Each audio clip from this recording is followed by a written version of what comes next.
होशियार खबरदार, जज साहब पधार रहे हैं।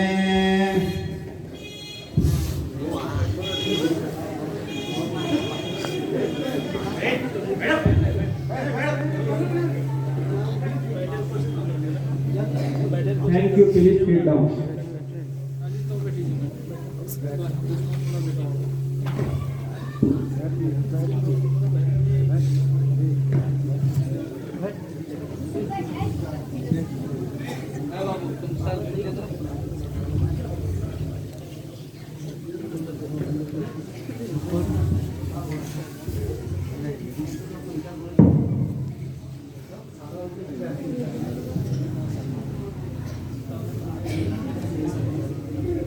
ऑर्डर ऑर्डर, कोर्ट की कार्यवाही शुरू की जाए। आज का मामला जीशान और तनवीर का है, जो अपने पिता की पुश्तैनी जमीन के बंटवारे को लेकर विवाद कर रहे हैं। दोनों को कटघरे में हाजिर किया जाए। मुल्जिम हाजिर हो।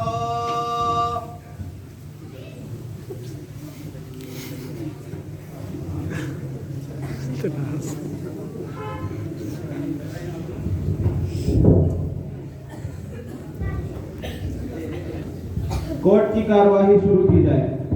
यस माय लॉर्ड, मेरे मौकिल जीशान ने उस जमीन पर अपनी पूरी जिंदगी मेहनत की है। इसका अधिकार उस जमीन पर पूर्ण रूप से है। इनके पिता ने भी यह जमीन इनके नाम की थी। यह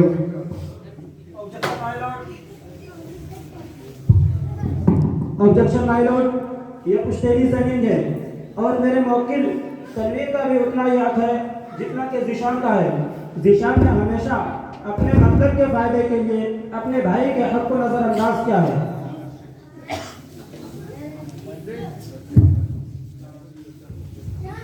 तुम जानते हो तनवीर, ये जमीन मेरे खून पसीने की मेहनत का नतीजा है। तुमने कभी भी मेहनत नहीं की और इसमें 1 इंच भी नहीं बढ़ाई।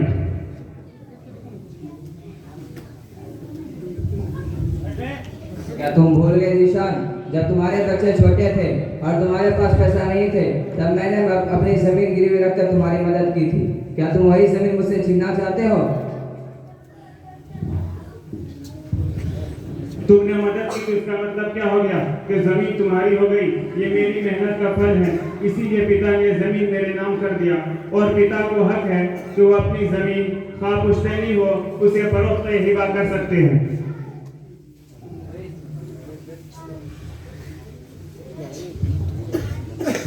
मेहनत तो दोनों ने की है जीशान, फर्क सिर्फ इतना है कि तुमने कभी मुझे बराबरी का अधिकार नहीं दिया।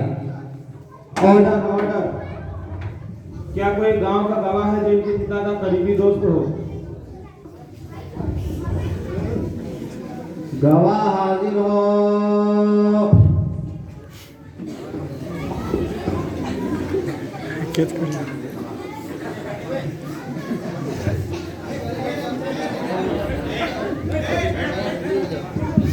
ये आपके मजहब के पाकिज़ा किताब है। इस पर हाथ रखकर शपथ लीजिए कि मैं जो कहूँ सच कहूँगा, सच के सिवा कुछ नहीं कहूँगा। जज साहब, मैं गवाही देने आया हूँ कि मेरे दोस्त इन दोनों भाइयों के पिता ने मुझे खुद ये बताया था कि इन दोनों के भी जमीन को लेकर कभी विवाद न होगा। उन्होंने हमेशा कहा था इन दोनों भाइयों को जमीन बराबर मिलेगी। जीशान और तनवीर दोनों के बीच प्यार और भाईचारे की भावना थी, लेकिन अब देखता हूँ तो दिल टूट जाता है। ये जमीन उनका अधिकार नहीं बल्कि उनके रिश्ते का एक हिस्सा है। ऑब्जेक्शन माय लॉर्ड, ये बहुत पुराने वक्त की बात कर रहा है। अब जमीन की कीमत बदल चुकी है और यहाँ कानून की बात हो रही है, ना कि पुराने रिश्तों की। इसलिए फैसला सबूत के आधार पर होना चाहिए, ना कि रिश्ता और भाईचारे की बुनियाद पर। लेकिन आप ये क्यों भूल रहे हो कि जमीन का बंटवारा सिर्फ पैसों के लिए नहीं बल्कि परिवार की एकता के लिए किया गया है। आज दोनों भाई आपस में एक दूसरे के खिलाफ खड़े हैं। ये क्यों? पैसे की वजह से नहीं बल्कि हक की वजह से हो रहा है। मैं ये नहीं कहता कि जमीन का कोई मूल्य नहीं है, लेकिन जिस दिन जमीन के लिए भाई भाई के बीच लड़ाई होती है उस दिन रिश्तों का महत्व खत्म हो जाता है।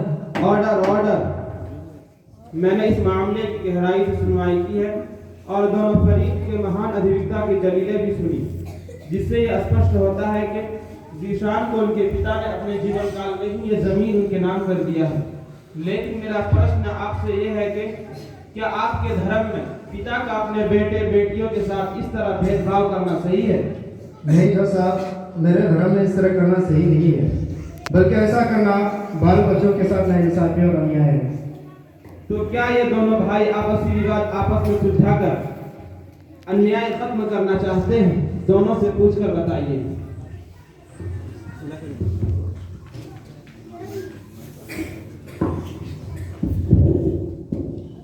जी जज साहब, मेरा मौके अन्याय को खत्म करना चाहता हूँ। जी जज साहब, मेरा भी मौके अन्याय को खत्म करना चाहता है। जीशान, तो फिर आपको ये करना होगा कि बाप की तरफ से किए गए अन्याय में जो जमीन आपको दी गई है उसको नकारते हुए मिलाकर बराबर बराबर बंटवारा करना होगा। इससे विवाद खत्म होगा, आपसी प्रेम भी होगी और आपके पिता को स्वर्ग में शांति भी मिलेगी। जी मैं ऐसा करने के लिए तैयार हूँ। तो कोर्ट अपने फैसले को महफूज करते हुए इनकी आपसी भाई बंदे जो कि इन्होंने कोर्ट के अंदर किया उस पर मोहर लगाता है। The case is closed.